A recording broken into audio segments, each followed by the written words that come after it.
Fala pessoal, tudo bem?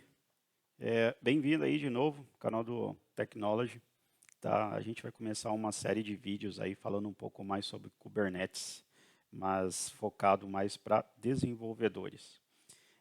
Para ajudar a gente aí na prática, na demonstração, a gente vai utilizar um serviço da Azure bem bacana, chamada Azure Kubernetes Services, ou AKS. Tá? Ele fornece toda a infraestrutura necessária para a gente rodar um cluster Kubernetes. Então, toda essa questão de infra e network, a Azure acaba ficando responsável por isso. Tá? Bom, meu nome é Luiz, né? Deixar aqui os meus contatos e tal. Eu sou um dos membros do time do Technology, então se inscreva no nosso canal, né? Se inscreva no nosso Medium e no nosso Instagram também. A gente sempre está produzindo aí um conteúdo bacana, né? Com o objetivo de ajudar vocês aí no dia a dia. O que é o Kubernetes? Resumindo, o que é o Kubernetes? Ele é um orquestrador de containers, tá? Ele é open source, né?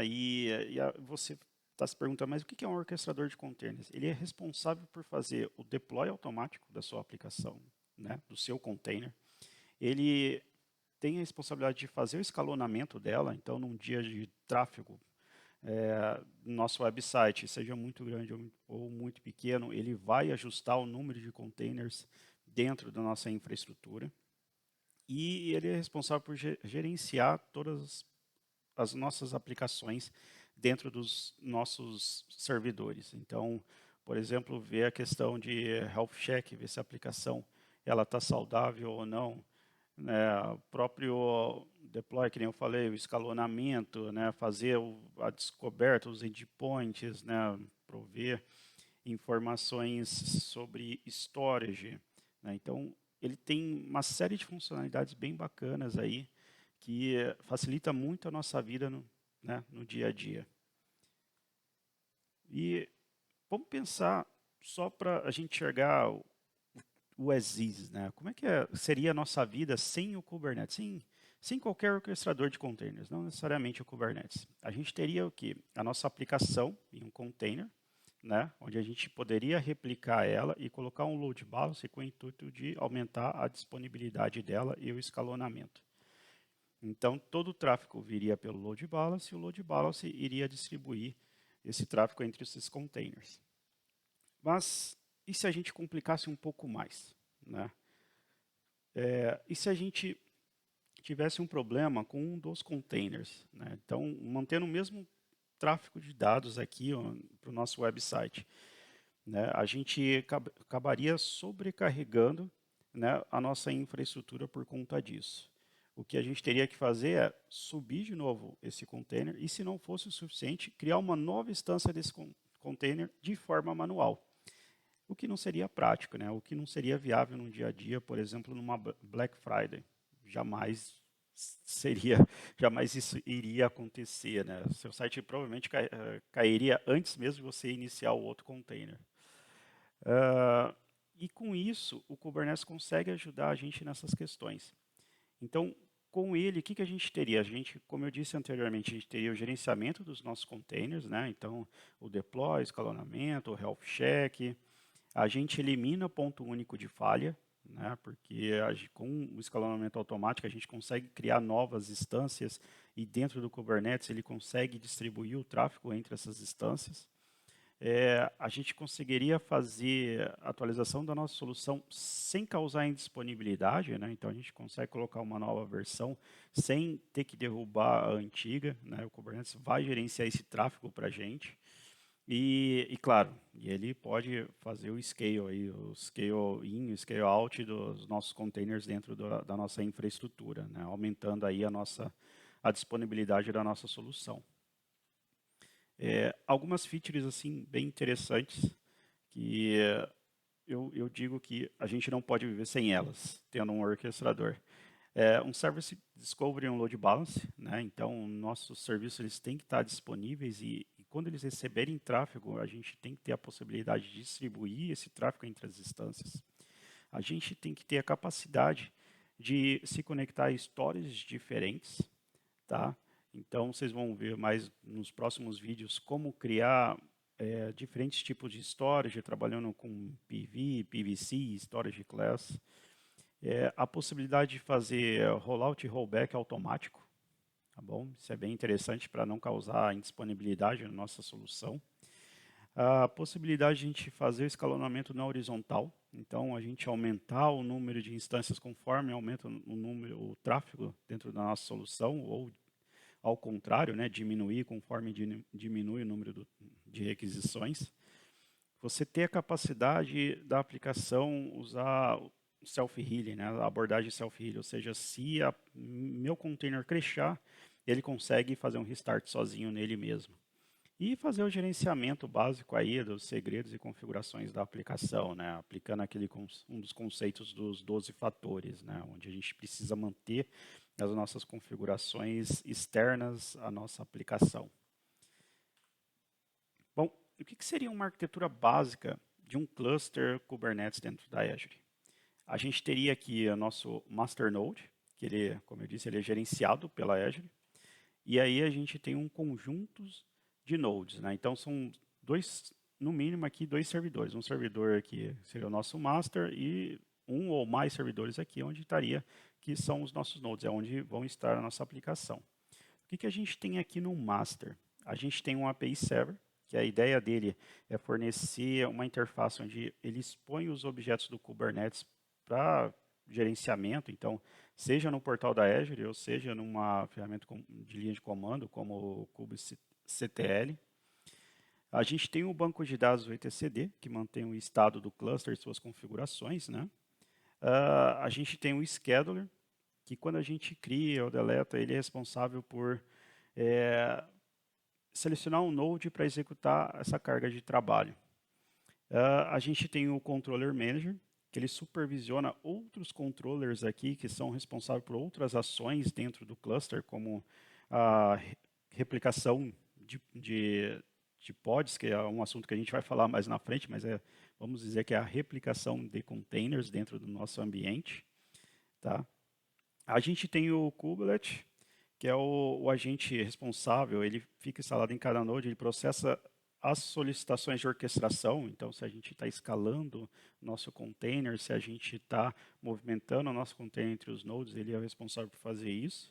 A gente tem o kubeproxy, que é o cara que é responsável pela rede virtual em cada node, tá? E a gente, propriamente dito, a questão do container runtime aí, que é para fazer a execução do container, né? A sua execução aí. Ok. E aí a gente tem alguns componentes básicos que é bom a gente ter em mente quando a gente trabalha com Kubernetes, né? A gente tem o namespace. O namespace nada mais é que um agrupamento lógico, né? Então você pode criar namespace por uma solução específica, namespace por organização, namespace por departamento, enfim, literalmente é um cara aí que facilita nosso dia a dia tal e organiza todo a nossa aplicação, né, como ela está sendo distribuída. A gente tem os pods, né, o pod nada mais é que uma unidade de deploy. Quando a gente está fazendo deploy de um ou mais containers, eles podem ficar dentro, eles devem ficar dentro de um pod, que vai ser gerenciado pelo Kubernetes. A gente tem propriamente dizendo o container, que são, né, as nossas aplicações. A gente tem o service, né, o service é a forma como a gente trata a comunicação desses containers entre eles e o mundo externo, então a gente vai ver diferentes tipos de service lá na frente. E aqui a gente tem o deployment, que é responsável por fazer o deploy de cada container em seu respectivo pod. Né? Ok. Bom, agora a gente vai, por exemplo, prático. Vamos criar o nosso primeiro cluster em AKS. Tá legal? Vocês vão ver que é bem simples, bem tranquilo e é muito legal.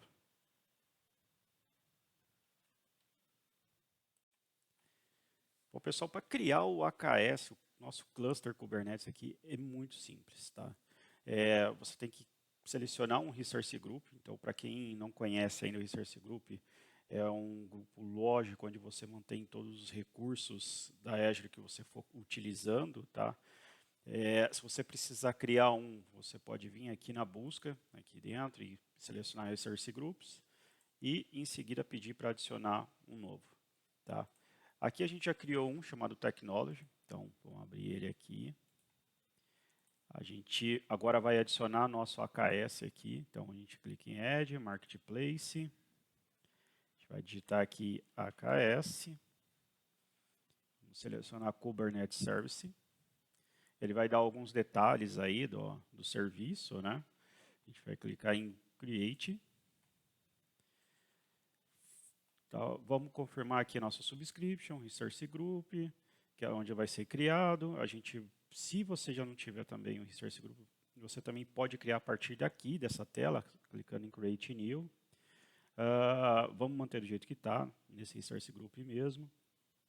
Vamos dar um nome para o nosso cluster, vou chamar AKS-TK.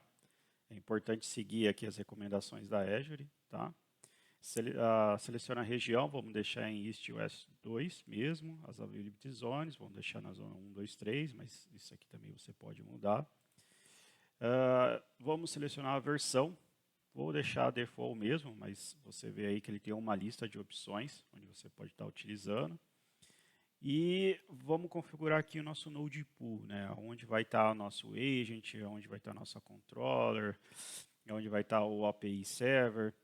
Como é um ambiente de desenvolvimento só para teste, a gente não precisa seguir as recomendações para produção, onde eles dizem que são 3 nodes no mínimo. Né? Eles recomendam por requisitos de resiliência, né? Para garantir uma estabilidade, uma disponibilidade para o seu cluster.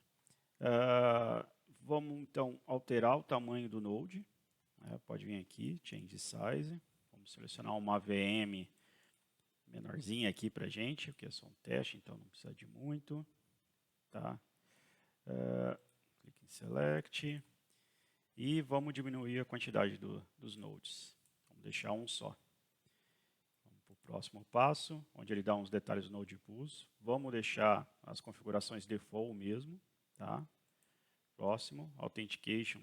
Também ele dá algumas opções de configuração do Authentication, como integração com o RBAC, com o Active Directory. Vamos deixar padrão também nesse caso. Algumas configurações de network, como o prefixo da DNS, questões de cluster, segurança. Então, selecionar o range de IP autorizado para acessar esse cluster. A gente também vai deixar aqui do jeito que está, default mesmo. A gente não, como é só um ambiente de teste, então não tem problema. Aqui as integrações, então se você tem um registry habilitado, hoje na Azure a gente tem um Azure Container Registry, onde a gente pode armazenar os nossos containers. Né? No nosso exemplo, a gente vai utilizar o próprio Docker Hub, então não vai ter problema nenhum, a gente não precisa criar um novo. Tá? Não por agora, talvez lá na frente. Você tem a parte de monitoramento, né? Nesse caso a gente pode desabilitar também, como é só um teste, a gente não vai precisar habilitar o monitoramento, lembrando que tudo que a gente faz na Azure, a gente tem que pagar. Então, o que você puder desabilitar para evitar custo aí para você, pode fazer. Disable, ok. Aqui você pode taguear, né? Colocar umas tags para depois você estar se localizando em questões de organização mesmo, né? Questões de custo. Algumas pessoas utilizam esse lugar para colocar, falar, estou criando um cluster, então aqui eu vou deixar o departamento responsável por esse cluster, qual a solução que utiliza esse cluster, tá? Aqui a gente pode deixar em branco ou você pode preencher alguma coisa aqui só para identificar. Então, vou colocar aqui AKS Lab. Okay. Vou deixar como true aqui, para identificar que eu estou criando esse cluster para um laboratório de AKS. Tá? Mas poderia ser qualquer coisa aqui. Review Create. Ele vai validar as configurações. Vou esperar só mais um pouquinho. Ok, validou, passou. Create. Ele vai começar a criar o nosso cluster aí, AKS. Ele vai daqui a alguns minutos, ele vai para a página de deploy, tá? Ele está submetendo o deployment, ok? Ele vai começar a fazer o deploy do cluster. Isso toma alguns minutos, então vamos dar uma pausa por aqui, aí logo eu volto para a gente continuar. Então tá legal, pessoal, nosso cluster aí está pronto, ele foi criado já. Isso significa o quê? Que a gente já pode fazer um deploy de uma aplicação exemplo aqui, tá? Aqui só para dar um overview geral, então você tem o gerenciamento do Kubernetes, dos objetos que a gente explicou anteriormente, os namespaces, os servers, storage, a questão dos workloads aqui, tá? Onde você tem os pods, replica-sets.